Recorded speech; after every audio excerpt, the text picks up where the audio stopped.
ಬೆಳಗಾವಿ ಜಿಲ್ಲೆ ಮೂಡಲಗಿ ತಾಲೂಕಿನ ರಾಜಾಪುರ ಗ್ರಾಮದ ಮೂಡಲಗಿ ಮತ್ತು ನಾಗನೂರು ರಸ್ತೆ ಸುಮಾರು 2 ಗಂಟೆಗಳ ಸತತವಾಗಿ ಮಳೆ ಸುರಿಯುವುದರಿಂದ ಇಲ್ಲಿನ ರಸ್ತೆ ಮೇಲೆ ನೀರು ಹರಿಯುವುದರಿಂದ ಇಲ್ಲಿನ ಜನರಿಗೆ ತುಂಬಾ ತೊಂದರೆಯಾಗುತ್ತಿದ್ದು, ಮಳೆ ಹೆಚ್ಚಾಗುವ ಕಾರಣ ಭಯ ಕೂಡ ಹೆಚ್ಚಾಗಿದೆ. ಆದ ಕಾರಣ ಇಲ್ಲಿನ ಸಂಬಂಧಪಟ್ಟ ಅಧಿಕಾರಿಗಳು ಇಲ್ಲಿ ತಕ್ಷಣ ಭೇಟಿ ನೀಡಬೇಕು. ಕರ್ನಾಟಕ ರಕ್ಷಣಾ ವೇದಿಕೆ ಮೂಡಲಗಿ ಅಧ್ಯಕ್ಷರು ಸಂಜು ಯಕ್ಷಾಂಬೆ ಅವರು ಮಾತನಾಡಿದರು. ಊರಿನ ಮುಖಂಡರು ಗಂಗಾಧರ್ ಯಕ್ಷಾಂಬೆ, ಭೀಮ್ಶಿ ಕೆಂಪವ್ವ ಗೋಳ್, ಲಕ್ಷ್ಮಣ್ ಯಕ್ಷಾಂಬೆ, ಮಾರುತಿ ಹೊನ್ನೂರು, ಭೀಮ್ಶಿ ತಳ್ವಾರ್, ಕಲ್ಲಪ್ಪ, ಹರಿಚಂದ್, ನಾಗರಾಜ್ ಮಾಶಾಳ್ ಸ್ಥಳೀಯರು ಮಾತನಾಡಿದರು.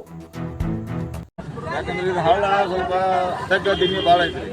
ಅಂದ್ರೆ ಇಲ್ಲಿ 500-600 ಎಕರೆದಿಂದ ಜಮೀನಿಂದ ನೀರು ಬರ್ತೈತ್ರಿ. ಅಲ್ಲಿಂದ ಹಳ್ಳ ಬರ್ತೈತ್ರಿ. ಅಂದ್ರೆ ಇದು ಪೂಲ್ ಆಗಿಲ್ರಿ.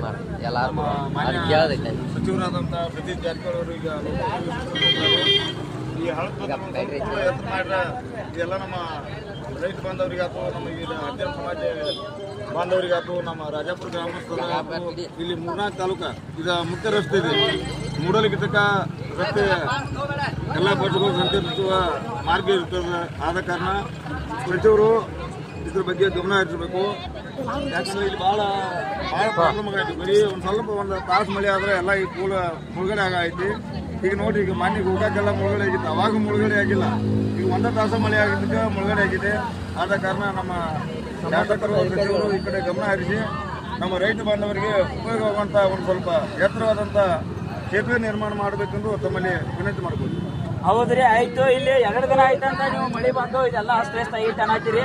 ಇಲ್ಲಿ ಅಧಿಕಾರಿಗಳು, ಸಂಬಂಧಪಟ್ಟ ಅಧಿಕಾರಿಗಳು 2 ದಿನ ಅಂದ್ರೆ ಯಾರು ಇಲ್ಲಿ ಬಂದು ವಿಸಿಟ್ ಮಾಡಿದಾರ? ಯಾರು ಬಂದಿಲ್ರಿ. ಗ್ರಾಮ ಪಂಚಾಯತ್ ಬಂದಿಲ್ಲ, ಯಾರು ಬಂದಿಲ್ಲ. ಇವತ್ತ ಮುಳುಗಡೆ ಐತ್ರಿ. ನೀವು ಮನವಿ ಮಾಡ್ರಿ ಗ್ರಾಮ ಪಂಚಾಯತಿ ಅವರಿಗೆ, PDO ಅವರಿಗೆ ಮತ್ತು ಇಲ್ಲಿ ಗ್ರಾಮಾಡಳಿತ ಅಧಿಕಾರಿ ಅವ್ರಿಗೆ ಮನವಿ ಮಾಡ್ರಿ. ಇಲ್ಲಿ ಬಂದು ಭೇಟಿ ನೀಡಿ ಇಲ್ಲಿ ಏನಾಗೈತೆ ಅನ್ನೋದು ಅವ್ರಿಗೆ ಹೇಳಿದ್ರೆ ಮನವಿ ಮಾಡ್ರಿ. ಮಾಡ್ತೀವಿ, ನಾಳೆ ಖಂಡಿತವಾಗಿ ಮನವಿ ಮಾಡ್ತೀವಿ. ನಮ್ಮ ಮನವಿಗೆ ಅವರು ಸ್ಪಂದಿಸ್ತಾರೆ, ನಮಗೆ ಖಂಡಿತವಾಗಿ ವಿಶ್ವಾಸವಿದೆ. ಗ್ರಾಮ ಪಂಚಾಯತ್ ಅವರಿಗೆ ನೋಡ್ರಿ, ಗ್ರಾಮದ ರಾಜಾಪುರ ಗ್ರಾಮದೆಲ್ಲ ಹಿರಿಯರ ಜೋಡ ನಾವು ಮಾತಾಡಿದ್ವಿ. ಇಲ್ಲಿ 2 ದಿನ ಆಯ್ತು ಮಳೆ ಆಗಾಕತ್ತೇಳಿ ಇಲ್ಲಿ ಸಂಬಂಧಪಟ್ಟ ಅಧಿಕಾರಿಗಳು ಕೂಡ ಇಲ್ಲಿ ಯಾರು ನೆದರ್ ಹಾಕಿಲ್ಲ. ಇದು ತಕ್ಷಣ ಇದು ವಿಡಿಯೋ ವೈರಲ್ ಆದ್ರೂ ಬಂದು ವಿಸಿಟ್ ಮಾಡ್ರಿ. ಇಲ್ಲಿ ಇರುವಂತ SC/ST ಸಮುದಾಯದವ್ರಿಗೆ ಕೂಡ ಹೆಲ್ಪ್ ಆಗಬೇಕಂತ ನಮ್ಮ ಮನವಿ ಮಾಡ್ತೀವಿ.